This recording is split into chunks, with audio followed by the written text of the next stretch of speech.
A very warm welcome to all the students again on the channel, and today we are going to start the fourth part of the story The 100 Dresses. Story के third part में आप लोगों ने पढ़ा कि Maggi और उसकी जो फ्रेंड है पैगी, वो दोनों पेट्रोंस्की के घर जाते हैं उससे मिलने के लिए, उससे बात करने के लिए। लेकिन जब वो वहाँ पहुँचते हैं, यानी कि बोगिन साइट पर जब वो पहुँचते हैं, तो उनको पता चलता है कि वो लोग वहाँ से जा चुके हैं।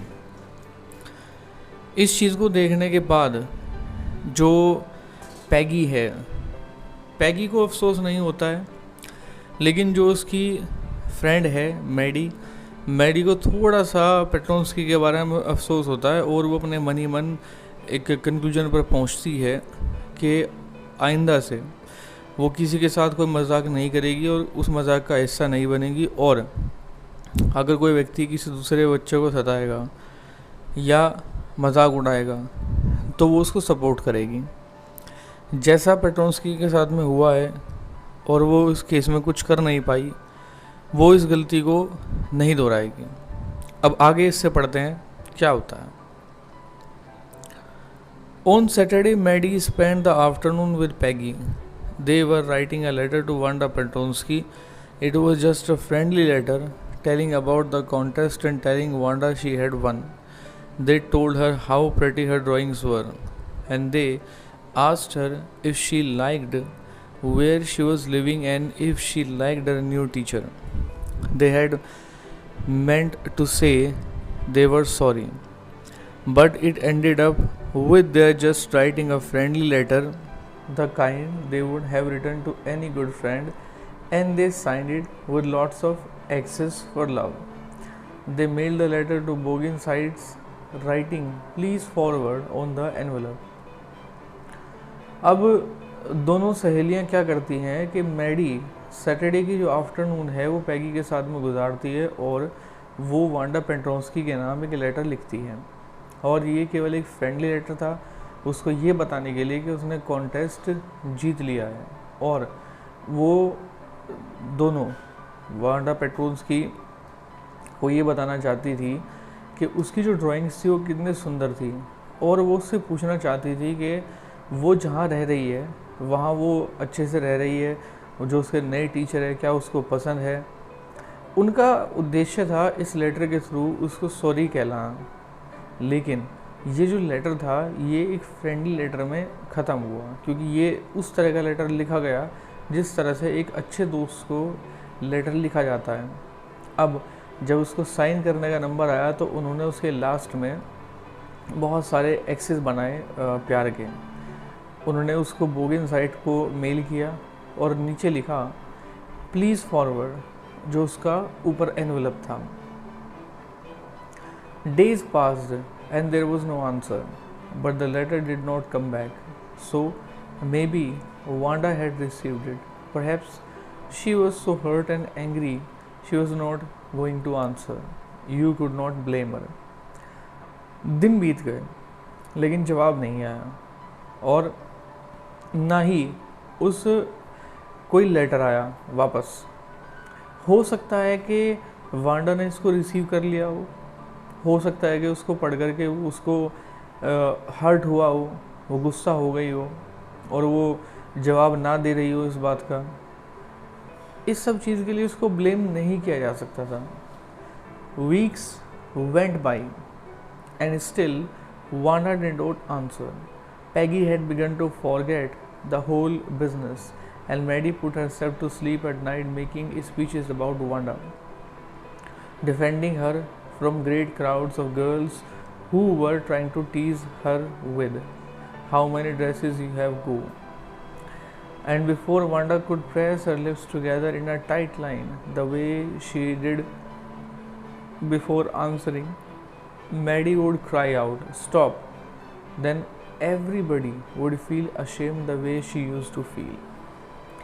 अब क्या होता है कि हफ्तों बीत जाते हैं लेकिन वांडा का कोई आंसर नहीं आता है। अब धीमे धीमे क्या होता है कि जो पैगी है, पैगी भी इस सारे मामले को भूलती चली जाती है। और जो मैडी है, मैडी भी अब रात में, जैसे कई बार होता है कि सपने में कोई चीज़ हम देखते हैं, किसी चीज़ को हम जो करना चाहते हैं वो कई बार सपने में उस चीज़ को हम करते हुए खुद को पाते हैं। तो मैडी पेट्रोंस्की को डिफेंड करना चाहती है, तो कई बार वो उसके सपने देखती है कि एक लड़कियों का एक बड़ा सा झुंड है जो उसको परेशान कर रहा है और बार बार वो 100 ड्रेसेस के बारे में उससे क्वेश्चंस पूछ रहे हैं।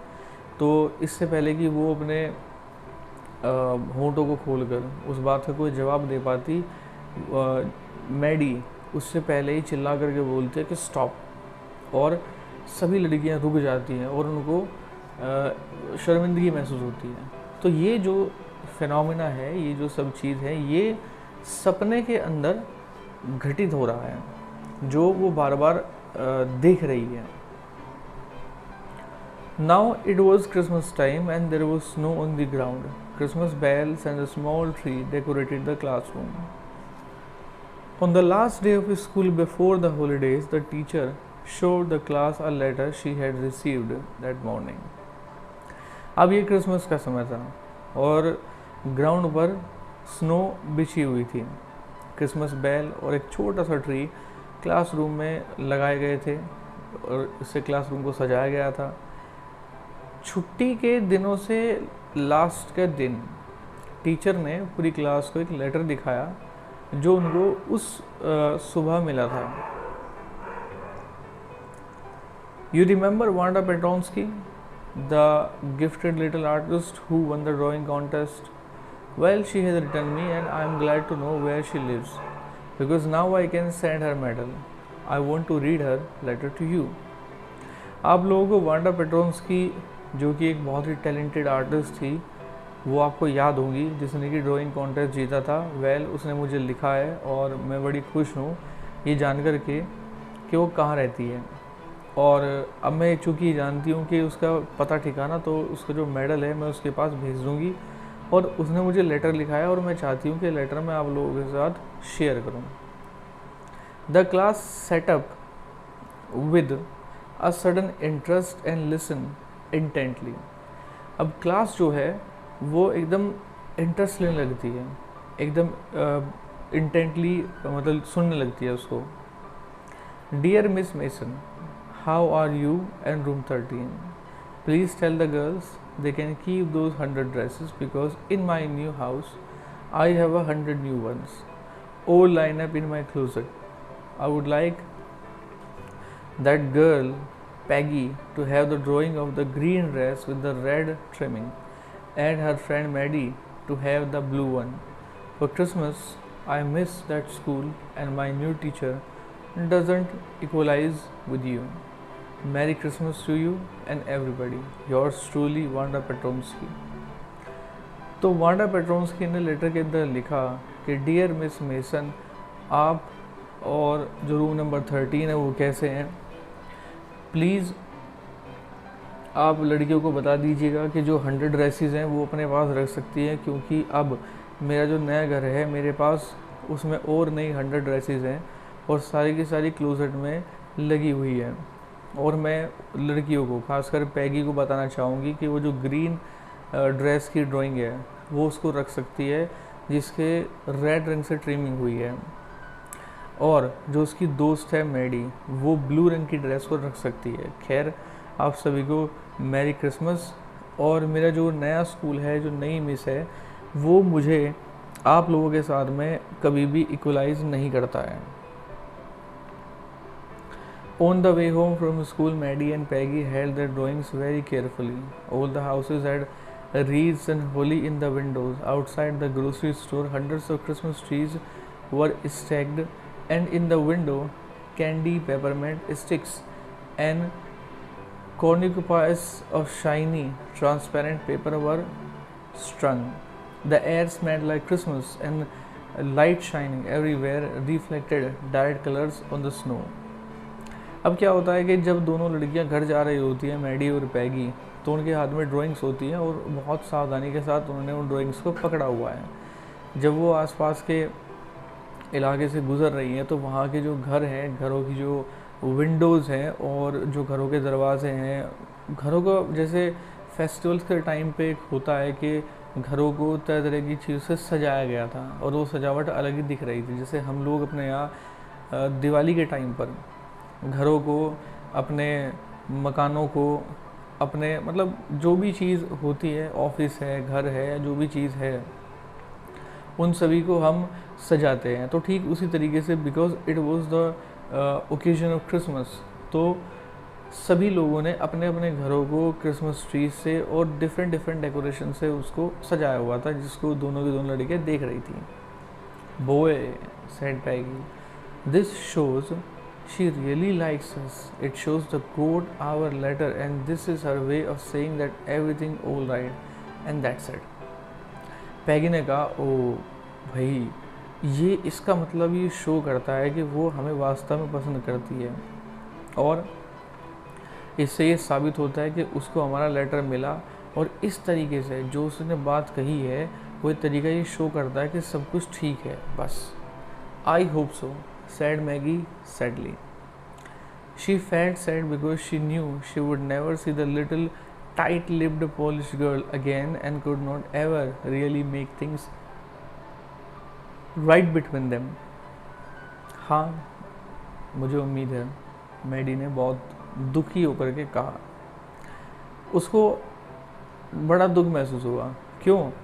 क्योंकि अब वो दोबारा कभी भी उस छोटे टाइट लिप्ड वाली पोलिश लड़की को दोबारा देख नहीं पाएगी, और ना ही उन दोनों के बीच में जो चीज़ें थी उनको कभी ठीक कर पाएगी। She went home and she pine her drawing over a tone place in the pink flowered wallpaper in the bedroom. The shabby room came alive from the brilliancy of the colors. Maddie sat down on her bed and looked at the drawing. She had stood by and said nothing, but Wanda had been nice to her anyway. अब क्या होता है कि Maddie अपने घर जाती है और वो उस ड्राइंग को, वहाँ एक जो जगह होती है उस जगह में जो पिंक फ्लावर्ड वॉलपेपर जो होता है, जो बेडरूम में लगा हुआ है, वहाँ वो ड्राइंग को ले जाकर रख देती है। और वो जो टूटा फूटा सा कमरा था, उस पेंटिंग के लग जाने से वो एक तरह से उसमें ज़िंदगी सी आ जाती है, जीवंत हो उठता है, और जो उसका कलर कॉम्बिनेशन है वो कमरे को एक नया लुक देता है। तो जो मैडी होती है, मैडी वहाँ खड़ी रहती है उस पेंटिंग के बराबर में, लेकिन वो कुछ नहीं कहती है। और जो वांडा थी, वांडा खैर उसके लिए तो हर तरीके से वो अच्छी ही रही, भले ही उसने उसके साथ जो भी कुछ किया हो। Tears blurred her eyes and she gazed for a long time at the picture. Then hesitantly she rubbed her eyes and studied it intently. The colors in the dress were so vivid that she had scarcely noticed the face and head of the drawing, but it looked like her. Maddie, it really looked like her own mouth. Why, it really looked like her own self. Wanda had really drawn this for me. Excitedly she ran over to Peggy's. अब क्या होता है कि उसकी आंख में आंसू आ जाते हैं, और उसकी आंखों के जो आंसू हैं वो उसके विजन को ब्लर कर देते हैं, और वो बहुत देर तक पिक्चर को देखती रहती है। तब क्या होता है कि वो जल्दी से अपनी आंखों को साफ़ करती है और उस तस्वीर को स्टडी करती है। जो उसके कलर का ड्रेस है वो इतना विविड था कि उसने बहुत मुश्किल से इस चीज़ को नोटिस किया था कि उसका जो हेड था वो उसके जैसा लगता था, और उसको ऐसा लगा कि इसका जो चेहरा है पेंटिंग में वो उसके जैसा है। वो उसके जैसा क्यों लग रहा था? वांडा ने उसको क्यों ड्रॉ किया था? एक्साइटमेंट में वो पैगी के पास चली गई दौड़ते हुए। Peg, she said, let me see a picture. Peg, सुनो, अपनी पिक्चर दिखा जरा एक बार। What's the matter? asked Peggy. As they clattered up to her room where Wanda's drawing was lying face down on the bed, Maddie carefully raised it. अब वे उसके bedroom में गए जहाँ उसको उल्टा करके लेटाया हुआ था, तो उस पेंटिंग को उन्होंने बहुत सावधानी से उठाया। Look, she drew you. That's you, she exclaim, देखो उसने तुम्हें ड्रॉ किया, and the head and face of this picture did look like Peggy. What did I say, said Peggy. She must have really liked us anyway. मैंने क्या कहा था कि वो हमें किसी न किसी तरीके से पसंद करती थी. Yes, she must have, agreed Maddy, and she blinked away the tears that came every time she thought of Wanda standing alone in that sunny spot in the schoolyard, looking stolidly over at the group of laughing girls after she had walked off, after she had said, "Sure, 100 of them will line up." Yes, बिल्कुल वो उसको बिल्कुल अच्छी लगी होगी. Maddie ने इस बात से सहमति जताई. अब उसने अपनी जो आँख में चमकते हुए आंसू थे उन सबको पूछा, और पूछने के बाद वो हर टाइम जब भी वांडा के बारे में सोचती थी तो वो देखती थी कि एक सनी स्पॉट है जहाँ पर स्कूल यार्ड के अंदर वो लड़कियाँ उसको घेरे हुए खड़ी है और लड़कियाँ उसको देख करके हंस रही हैं, और वो वहाँ से चली जाती है और ये कहने के बाद, sure 100 dresses of them all line up. बिल्कुल 100 ड्रेसेस सारी की सारी लाइन में लगी हुई है. So this was the story of Wanda Petronski, the 100 dresses. इस स्टोरी का जो उद्देश्य था वो ये था कि कभी कभी आपका जो अच्छा बिहेवियर है वो दूसरों को आपके प्रति अच्छा बना देता है. यानी कि डिफ़िकल्टी नहीं आपके सामने आती है तो उसको बड़े धैर्य के साथ आपको हैंडल करना चाहिए. You should not be impatient.